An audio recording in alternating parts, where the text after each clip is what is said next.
Hello friends. आज हम भारतीय संविधान के प्रमुख अनुच्छेदों के बारे में पढ़ेंगे ना। भारतीय संविधान का निर्माण कब हुआ था? 26 नवंबर 1949 को भारतीय संविधान बनकर तैयार हुआ ना। और इसे पूर्ण रूप से लागू कब किया गया था? 26 जनवरी 1950 को इसे पूर्ण रूप से लागू कर दिया। 26 नवंबर 1949 को कुछ प्रोविजंस लागू कर दिए थे जैसे बना था, लेकिन पूर्ण जो संविधान लागू हुआ है वो 26 जनवरी 1950 को हुआ है ना। इस दिन हम भारत को गणतंत्र के रूप में भी मनाते हैं ना, गणतंत्रता दिवस भी मनाते हैं। ठीक है? अब भारतीय संविधान के जो भारतीय संविधान जो दुनिया का सबसे लंबा लिखित संविधान है, भारत के शासन के लिए एक विस्तृत ढांचा प्रदान करता है। इसमें वर्तमान में लगभग 448 अनुच्छेद, 25 भाग और 8 अनुसूचियां हैं, जबकि जब बना था 26 नवंबर 1950, जब 395 आर्टिकल, 22 भाग 22 भाग तथा 8 अनुसूचियां थी। इसमें समय के साथ संशोधन होता गया, आर्टिकल जुड़ते गए, भाग भी जुड़ते गए, अनुसूचियां भी जुड़ती गई, तो इस तरह से इसका विस्तार हो गया। 448 वर्तमान में देखे तो अनुच्छेद, 25 भाग और 12 अनुसूचियां थे, है ना। अब हम देखते हैं भाग ए, भाग वन। भाग वन में संघ और उसका राज्य, इसमें अनुच्छेद 1 से 4 तक आता है। अनुच्छेद फर्स्ट में क्या वर्णन है? भारत यानी इंडिया राज्यों का एक संघ होगा। ये भारत के नाम और उसके क्षेत्र को परिभाषित, है ना। ये उसके नाम और उसके क्षेत्र को परिभाषित। ठीक है। अनुच्छेद 2 में क्या है? नए राज्यों का प्रवेश या स्थापना। ये संसद को नए राज्यों को संघ में शामिल करने या स्थापित करने की शक्ति देता है। अनुच्छेद 3 में क्या वर्णन है? ये सबसे महत्वपूर्ण अनुच्छेद है। नए राज्यों का निर्माण और मौजूदा राज्यों के क्षेत्रों, सीमाओं और नामों में परिवर्तन अनुच्छेद 3 के अंतर्गत आता है। ये संसद को राज्यों के पुनर्गठन की शक्ति देता है ना, राज्यों के पुनर्गठन की शक्ति देता है ना। आर्टिकल 3 को अगर हम थोड़ा विस्तार से देखें, यदि किसी राज्य की सीमा में परिवर्तन करना है या किसी बड़े राज्य को तोड़कर एक छोटा राज्य बनाना हो, है ना, या राज्य के स्टेट मतलब राज्य को संघ राज्य क्षेत्र में अगर परिवर्तित करना है तो अनुच्छेद 3 का प्रयोग होता है। ठीक। इसके लिए अब फजल अली सबसे स्टार्टिंग में फजल अली आयोग की अनुशंसाओं पर राज्यों का पुनर्गठन, फजल अली आयोग अनुशंसा पर राज्य पुनर्गठन अधिनियम आया था 1955 तथा 1956 में राज्यों का पुनर्गठन किया गया था। इसके पहले भी 2 आयोग बन चुके थे, एक था धर आयोग और एक था जेबीपी, है ना, जवाहरलाल नेहरू, विठल भाई पटेल और पट्टाभी सीतारमण, है ना। ये 2 आयोग बन चुके थे, है ना। और ये आयोग क्यों बने थे? जब भाषाई मुद्दा काफी चरम पर था, लोग कह रहे थे कि भाषा के आधार पर राज्यों का पुनर्गठन होना चाहिए, तो उन्हीं मुद्दों को देखते हुए धर आयोग और जेबीपी समिति का गठन किया गया था। उनसे कहा था कि क्या भाषा के आधार पर राज्यों का पुनर्गठन किया जाना चाहिए, परंतु इन दोनों ने ही जो भाषा के आधार पर राज्यों के पुनर्गठन को इनकार कर दिया। फजल अली आयोग ने कहा था कि राज्यों को भाषा के आधार पर एक पॉइंट के रूप में देख सकते हैं, परंतु हमें व्यापक स्तर पर प्रशासनिक ना प्रशासनिक दृष्टिकोण को ध्यान में रखना। फजल अली आयोग 1955 में आया था, मतलब 1955 में इसने रिकमेंडेशन दी थी, और राज्य पुनर्गठन आयोग 1955 में पालित हुआ। 1956 में विभिन्न राज्यों का निर्माण हुआ। ठीक है। उसके बाद फिर राज्यों का क्रम चलता रहा, जैसे फिर महाराष्ट्र मतलब बम्बई प्रांत हुआ करता था, तो बम्बई से महाराष्ट्र और गुजरात अलग हो गए थे, है ना। ऐसे ही फिर पंजाब से हरियाणा अलग हो गया था। फिर आगे चल के 2001 में मध्य प्रदेश से छत्तीसगढ़, उत्तर प्रदेश से उत्तराखंड और बिहार से झारखंड जैसे राज्य अलग हो गए।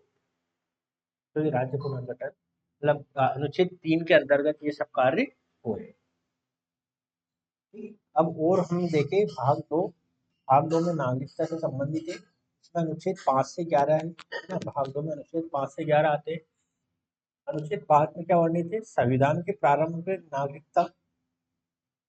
अनुच्छेद 6 में क्या वर्णन है? पाकिस्तान से भारत आने वाले कुछ व्यक्तियों के नागरिकता के अधिकार अनुच्छेद 6 में वर्णित है। अनुच्छेद 10 में नागरिकता के लिए अधिकारों का बना रहना।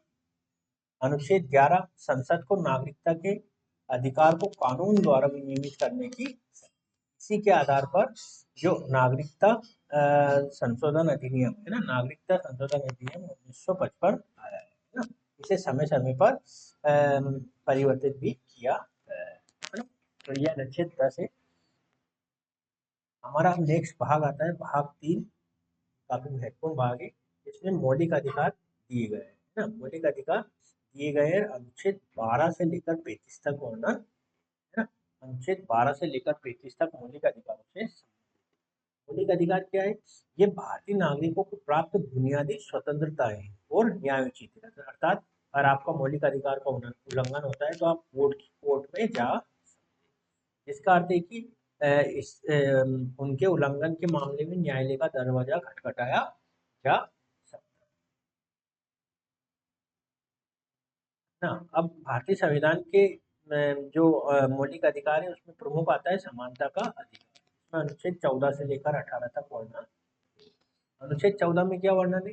कानून के समक्ष समानता और कानून का समान संरक्षण अनुच्छेद 14 में दिया गया है ना। मतलब व्यापक स्तर पर भारत के सभी नागरिकों को कानून के समक्ष समानता मिली ना। कुछ जैसे राष्ट्रपति राज्यपाल के वगैरह में युक्त युक्त निर्बंधन होता है, परंतु इसके अलावा व्यापक स्तर पर सभी नागरिकों को समानता के अधिकार के तहत कानून के समक्ष समानता और कानून का समान संरक्षण प्रदान प्राप्त है। अनुच्छेद 15 में वर्णन है कि धर्म, मूलवंश, जाति, लिंग या जन्म स्थान के आधार पर किसी तरह का भेदभाव नहीं किया जा सकता। इसमें भी कुछ उपयुक्त निबंधन है, परंतु व्यापक रूप से ये बातें लिखी है कि किसी धर्म, मूलवंश, जाति, लिंग या जन्म स्थान के आधार पर भेदभाव नहीं किया जाएगा। अनुच्छेद 16 सार्वजनिक रोजगार के मामले में अवसर की समानता से संबंधित है ना। मतलब सरकार अगर कोई सरकारी नौकरी निकालती है तो उसमें सभी लोगों को समानता के आधार पर सम्मिलित किया जाएगा है ना। इसमें भी कुछ उपयुक्त निर्बंधन होते हैं, जैसे आरक्षण से संबंधित एक इंदिरा साहनीवाद है ना, इंदिरा साहनी है ना, इंदिरा साहनी और एम नागराज, ये केस काफी महत्वपूर्ण है। ये इससे संबंधित है, ये रिजर्वेशन से संबंधित है। रिजर्वेशन से संबंधित एक आयोग आया था, काका कालेकर आयोग, काका कालेकर आयोग। इस आयोग को ये बताया था कि आप बताइए भारत में कितनी कितनी पिछड़ी जनजातियां, तो इसने लगभग 3300 जनजातियों को पिछड़ी बताया। फिर इसके बाद काका कालेकर के बाद में कौन सा आयोग आया था? मंडल आयोग आया था ना, मंडल आयोग आया था। मंडल आयोग ने क्या बोला था? मंडल आयोग ने बोला था कि देश में लगभग 52% जो जनसंख्या है वो ओबीसी है, इसलिए इसका आधा लगभग 27% हमें ओबीसीओ को आरक्षण देना चाहिए। फिर 1992 में सरकार आती है और वो 27% आरक्षण लागू कर देती है, जिसका व्यापक स्तर पर विरोध होता है, परंतु ये लागू कर दिया जाए। नेक्स्ट आता है हमारा स्वतंत्रता का अधिकार, जो अनुच्छेद 19 से लेकर 22 तक वर्णन है ना। अनुच्छेद 19 में क्या लिखा है? अनुच्छेद 19 में है भाषण और अभिव्यक्ति की स्वतंत्रता, शांतिपूर्वक और बिना हथियारों के इकट्ठा होने की स्वतंत्रता, संघ या यूनियन बनाने की स्वतंत्रता, भारत के पूरे क्षेत्र में स्वतंत्र रूप से घूमने की स्वतंत्रता, भारत के किसी भी हिस्से में निवास करने और बसने की स्वतंत्रता और कोई भी पेशा या व्यवसाय करने की स्वतंत्रता सहित 6 अधिकारों को इसमें गारंटी दी गई है ना। अनुच्छेद 20 में क्या वर्णन है? अपराधों के लिए दोष सिद्धि के संबंध में संरक्षण इसके तहत आता है। अनुच्छेद 21 ये क्या काफी व्यापक है, जीवन और व्यक्तिगत स्वतंत्रता से संबंधित जो संरक्षण प्रदान किया जाता है वो अनुच्छेद 21 में दिया जाता है ना। अनुच्छेद 21 को और हम अगर थोड़ा विस्तार पूर्वक देखें तो इसमें बहुत सारे जो कोर्ट के इंटरप्रिटेशन भी, जैसे शांतिपूर्ण, जैसे मेडिकल सहायता प्राप्त करने की, मेडिकल सहायता प्राप्त करने का, सहायता प्राप्त करना,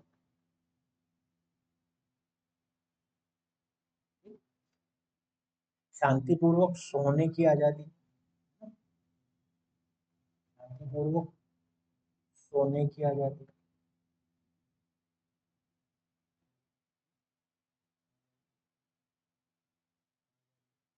ये कब दिया था? ये जब अन्ना आंदोलन हो रहा था तो बाबा रामदेव अपनी भूख हड़ताल पर बैठे थे, तो इनके अनुयायियों को रात में आकर पुलिस ने डंडों से पीटा था। तो उन अनुयायियों ने केस कर दिया था कि हम शांतिपूर्वक सो रहे थे धरना स्थल पर, तो हमारी मतलब एक तरह से सोने के अधिकार के तहत ये कोर्ट ने बताया था कि आप ऐसा नहीं कर सकते हैं। धरने पर अगर कोई शांतिपूर्वक सो रहा है तो आप उनको जबरदस्ती भगा या उठा या लठ से नहीं मार सकते ना। तो शांतिपूर्वक सोने का अधिकार, ठीक है। तो इस तरह के बहुत सारे अधिकार अनुच्छेद, जैसे पर्यावरण है ना, स्वच्छ पर्यावरण अधिकार, स्वच्छ पर्यावरण, स्वच्छ पर्यावरण का अधिकार, स्वच्छ पर्यावरण का अधिकार ना, इसी के तहत एनजीटी देखते हैं हम, नेशनल ग्रीन ट्रिब्यूनल का गठन किया गया है ना। तो बहुत सारे अनुच्छेद 21 के अंतर्गत कोर्ट ने बताए। फांसी में देरी का अधिकार, मतलब अगर फांसी में देरी हो रही तो आप बोल सकते हैं कि मेरी फांसी में देरी ना हो, ये एक निलंबित मृत्यु दंड के समान। फांसी में अगर देरी हो रही है तो आप रोज मरेंगे, क्योंकि कब क्या पता कब आपको फांसी दे दी जाए। इसलिए फांसी में देरी हो रही तो उससे मतलब कहने का कि मुझे टाइम बता दीजिए कि मुझे इस समय फांसी दी जाएगी, फांसी दे रही है तो उसके खिलाफ भी आपको अधिकार प्रदान किया गया है कोर्ट के। ये कब हुआ था? ये इंदिरा गांधी के हत्यारों को जब फांसी में देरी हो रही थी तो जब दिया गया था, ठीक। जब इंदिरा गांधी के, नहीं सॉरी, इंदिरा गांधी नहीं, राजीव गांधी, राजीव गांधी के हत्यारों को मृत्युदंड दिया गया था ना। तो उसके बाद में ये स्थितियां ऐसी निर्मित हुई थी, फांसी में देरी के अधिकार को लागू किया गया था, कोर्ट के द्वारा ऐसा बोला गया था। अनुच्छेद 21 ए है ना, अनुच्छेद 21 ए भारतीय संविधान में 86वें संविधान संशोधन के माध्यम से जोड़ा, 86वें कॉन्स्टिट्यूशनल अमेंडमेंट के माध्यम से जोड़ा गया है। और ये राइट टू एजुकेशन, शिक्षा के अधिकार अधिनियम है ना, राइट टू एजुकेशन से संबंधित। इसके अंतर्गत क्या होता है? 6 से 14 वर्ष की आयु के बच्चों के लिए मुफ्त और अनिवार्य शिक्षा का अधिकार प्रदान किया गया है। कोई भी व्यक्ति, मतलब कोई भी जो 6 से 14 की वर्ष की आयु का है, मुफ्त और अनिवार्य शिक्षा राज्य से प्राप्त कर सकता है ना। इससे संबंधित एक महत्वपूर्ण केस भी हुआ था, उन्नी कृष्णन केस है ना, कृष्णन शिक्षा के अधिकार से संबंधित कौन सा अनुच्छेद है? उन्नी कृष्णन केस। अनुच्छेद 22 में क्या वर्णन है? कुछ मामलों में गिरफ्तारी और हिरासत से संरक्षण का अधिकार प्राप्त।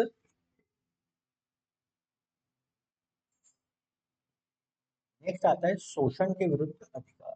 शोषण के विरुद्ध अधिकार अनुच्छेद 22, अनुच्छेद 23 जो शोषण के विरुद्ध अधिकार। अनुच्छेद 23 में क्या वर्णन है? मानव तस्करी और जबरन श्रम का निषेध।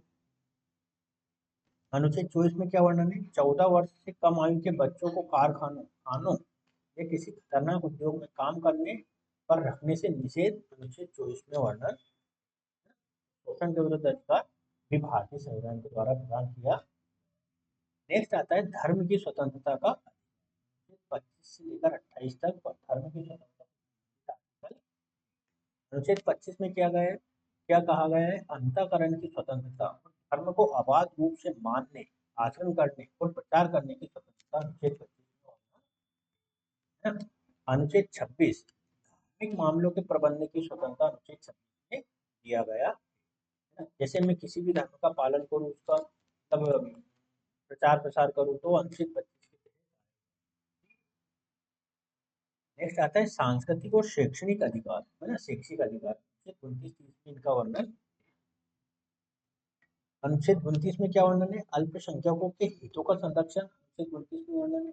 अनुच्छेद 30 में क्या वर्णन है? अनुच्छेद 30 में अल्पसंख्यकों को शैक्षिक संस्थाओं की स्थापना और प्रशासन का अधिकार दिया गया है ना। इससे संबंधित दो महत्वपूर्ण केस आते हैं, एक आता है टीएम पाई केस है ना, और एक इनामदार केस। ये दो महत्वपूर्ण केस इन दोनों, इनामदार। टीएम पाई और इनामदार केस। अब आता है हमारा भारतीय संविधान का संवैधानिक उपचारों का अधिकार, है ना, अनुच्छेद 25। ये भी काफी महत्वपूर्ण अनुच्छेद है। डॉक्टर भीमराव अंबेडकर ने इस अनुच्छेद को भारतीय संविधान की आत्मा, हृदय और आत्मा कहा है। इस आर्टिकल का अनुच्छेद मौलिक अधिकारों के प्रवर्तन के लिए संवैधानिक उपचारों का अधिकार, और कोई मौलिक अधिकार प्रवर्तन कराना है तो इसलिए इस आर्टिकल का प्रयोग किया गया है। डॉक्टर बी आर अम्बेडकर ने इसे संविधान की हृदय और आत्मा कहा था। ये नागरिकों को अपने मौलिक अधिकारों के उल्लंघन के मामले में सीधे सर्वोच्च न्यायालय जाने का अधिकार देता है। इसके तहत निम्नलिखित रीत जारी हो, कौन कौन सी? बंदी प्रत्यक्षीकरण, बंदी प्रत्यक्षीकरण, प्रत्यक्षीकरण, उत्प्रेषण, प्रतिषेध,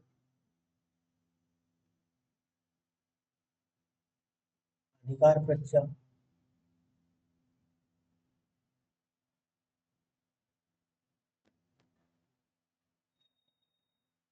परमादेश, जैसी रीतें जारी होती। अब आता है हमारा भाग 4। भाग 4 में क्या वर्णन है? राज्य के नीति निर्देशक तत्वों को बताया गया है, जो अनुच्छेद 36 से लेकर 51 तक, है ना। राज्य के नीति निर्देशक तत्व आयरलैंड के संविधान से प्रेरणा लिए, आयरलैंड संविधान से प्रेरणा लिए नीति निर्देशक तत्व।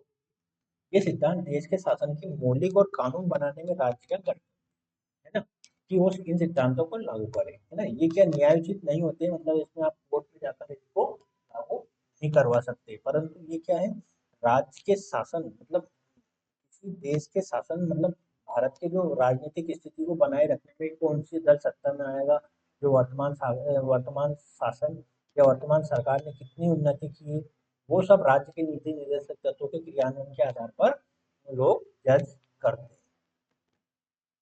ठीक है, तो प्रमुख अनुच्छेद देख लेते हैं इसके अंतर्गत। अनुच्छेद 39A समान न्याय और मुक्त कानूनी सहायता, फ्री लीगल एड, है ना, फ्री लीगल एड, ये 42वें संविधान संशोधन के माध्यम से जोड़ा गया था। अनुच्छेद 40 ग्राम पंचायतों का गठन, ग्राम पंचायतों का गठन अनुच्छेद 40 में वर्णन दिया है। ये गांधीवादी सिद्धांत थे, महात्मा गांधी का विचार था ग्राम पंचायतों का गठन करना। अनुच्छेद 44 नागरिकों के लिए समान नागरिक संहिता, यूनिफॉर्म सिविल कोड, उदार बौद्धिक सिद्धांत के अंतर्गत आता है।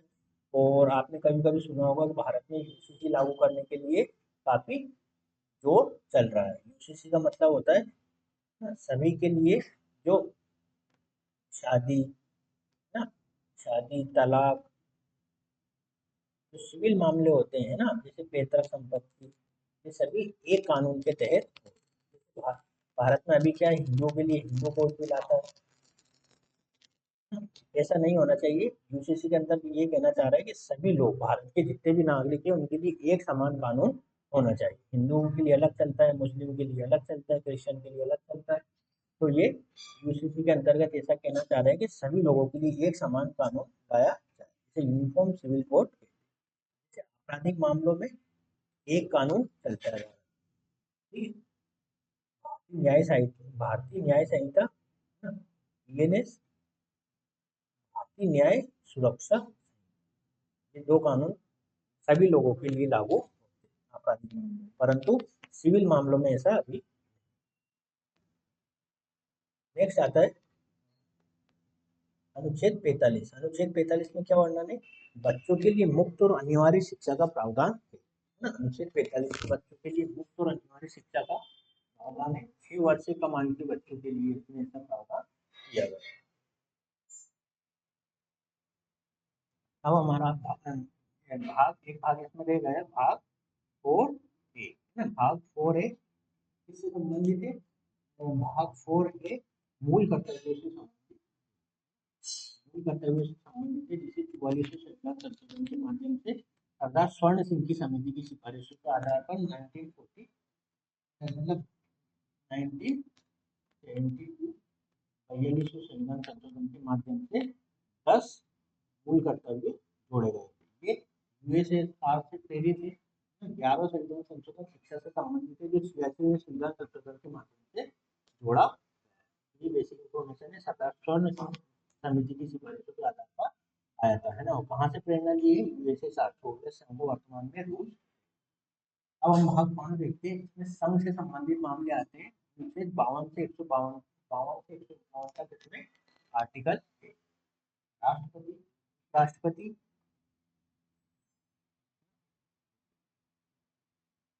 राष्ट्रपति, उपराष्ट्रपति, संसद, सर्वोच्च न्यायालय और भारत के नियंत्रक और महालेखा परीक्षक से संबंधित प्रावधान इसके अंतर्गत। 52 में क्या वर्णन है? भारत का एक राष्ट्रपति होगा, भारत का एक राष्ट्रपति होगा, है ना। ये 5 वर्ष के लिए चुना जाता है ना।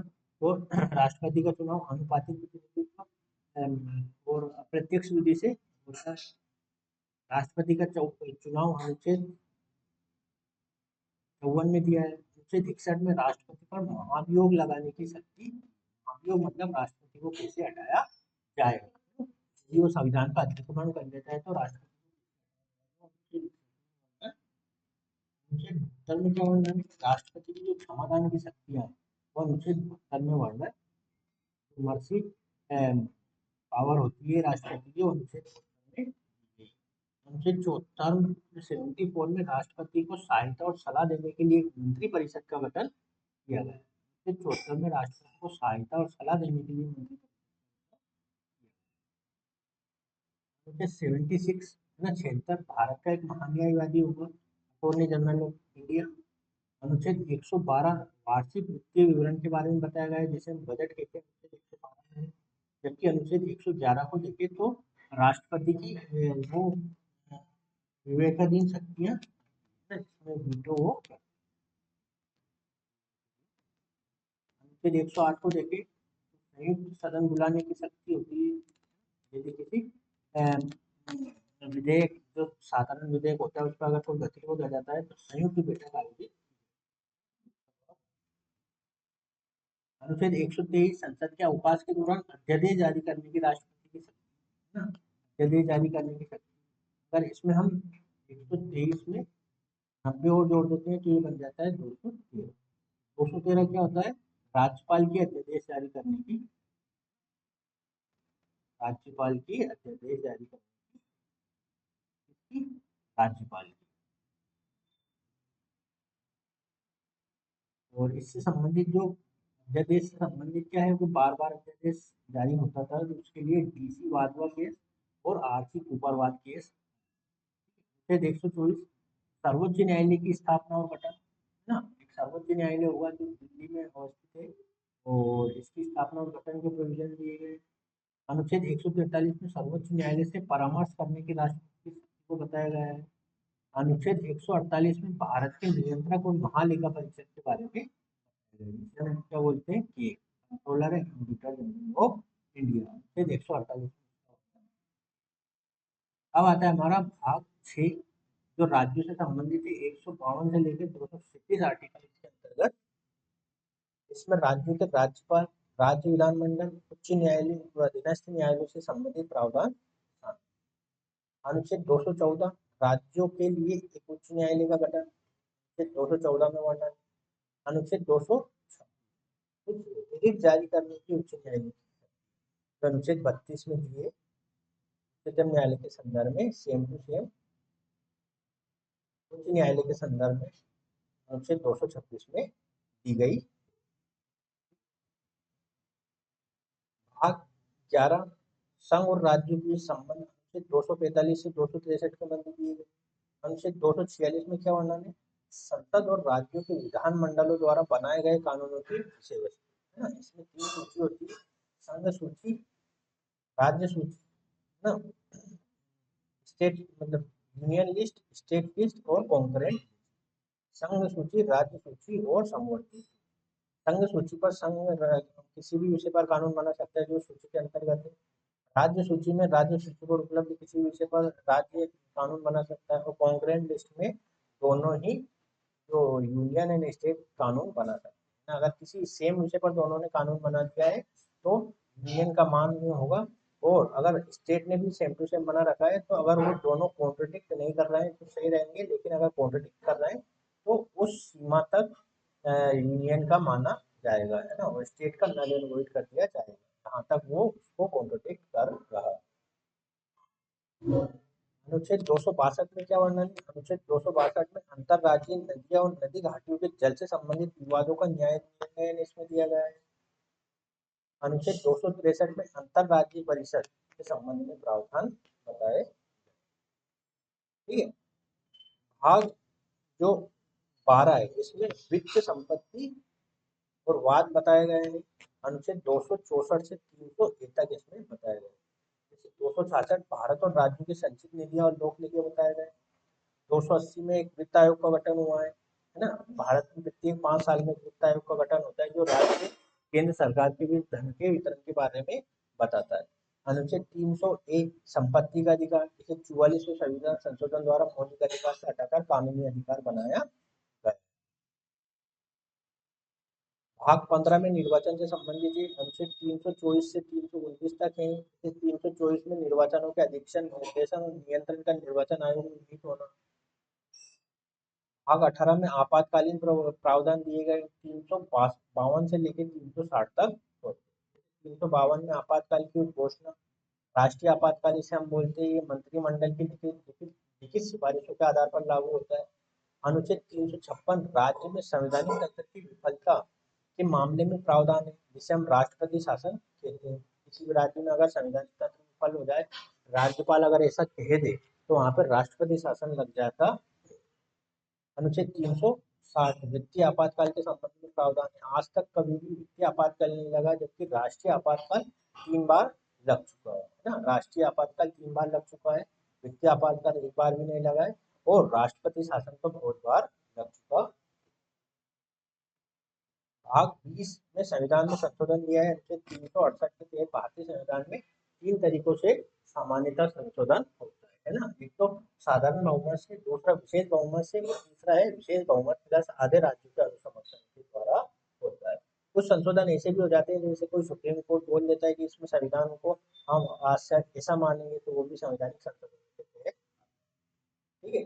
तो ये जो मैंने आर्टिकल बताए ये भारतीय संविधान के कुछ सबसे महत्वपूर्ण आर्टिकल है जो देश की शासन प्रणाली, नागरिकों के अधिकारों और कर्तव्यों और केंद्र राज्य संबंधों की नींव के बारे में, संबंधों की नींव रखते हैं। ठीक है, तो आज का वीडियो हम यही समाप्त करेंगे।